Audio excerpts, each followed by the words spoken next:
SIR নিয়ে মঙ্গলবার থেকেই ময়দানে নামবেন বিএলওরা, কিন্তু আদৌ স্বচ্ছভাবে কাজ করতে পারবেন তারা?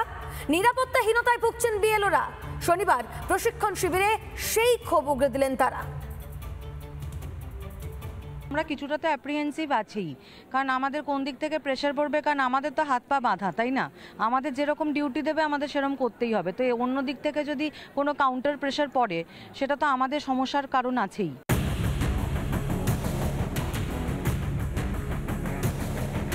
জেলায় জেলায় বিএলওদের প্রশিক্ষণ শিবির, সেখানেই নিরাপত্তার দাবিতে সরব বিএলওরা। চ্যালেঞ্জ তো বটেই, তবে হুমকির মুখোমুখি এখন হয়নি।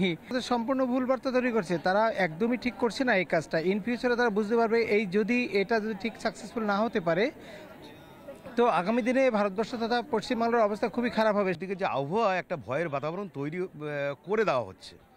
তবে এলাকার মানুষ, ভোটার, তারাও আতঙ্কিত। আমরা স্বাভাবিকভাবে কিছুটা আতঙ্কিত আছি, দেখা যাক। কেন এই নিরাপত্তার দাবি সেটা বুঝতে গেলে ফিরে যেতে হবে দিন কয়েক আগে। এসআইআর নিয়ে ধোঁয়া ওঠার পর থেকেই হম্বিতম্বি শুরু করে তৃণমূলের রাঘব বোয়াল থেকে চুনোপুটিরা।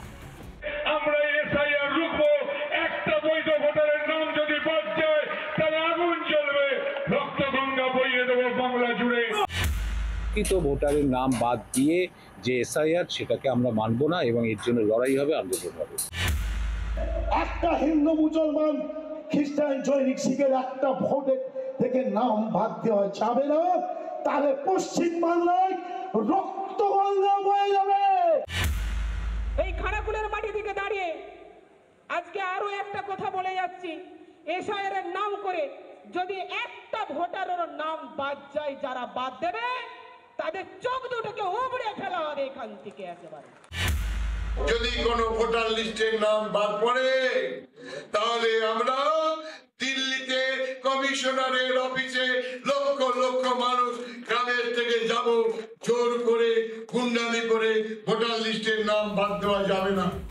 এই হুমকি সংস্কৃতির প্রবর্তক অবশ্য খোদ মমতা অভিষেক। বিএলওদের কাছে আমার অনুরোধ থাকবে, ভোটার লিস্ট থেকে কারো নাম যেন বাদ না যায় সেটা দেখার।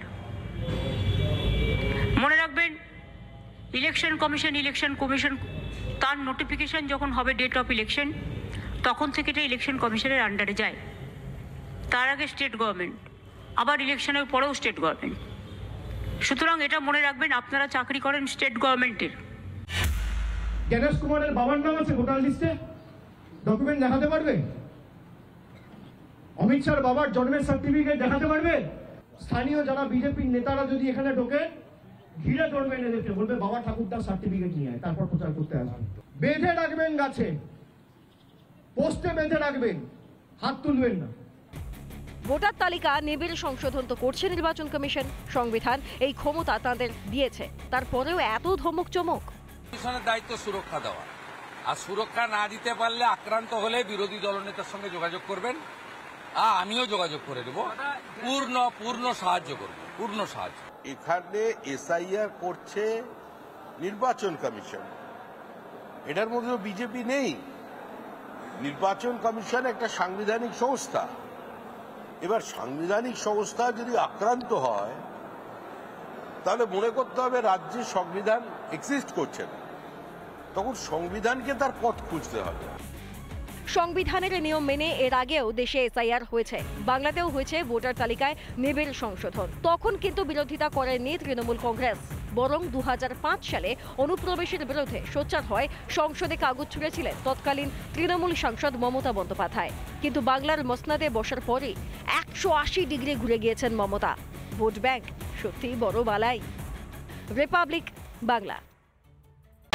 নানা ধরনের কন্টেন্ট দেখার জন্য লাইক করুন, শেয়ার করুন আমাদের ফেসবুক পেজ, সাবস্ক্রাইব করুন আমাদের ইউটিউব চ্যানেল। পাশাপাশি অন্যান্য ব্রেকিং নিউজের জন্য অবশ্যই চোখ রাখুন রিপাবলিক বাংলায়।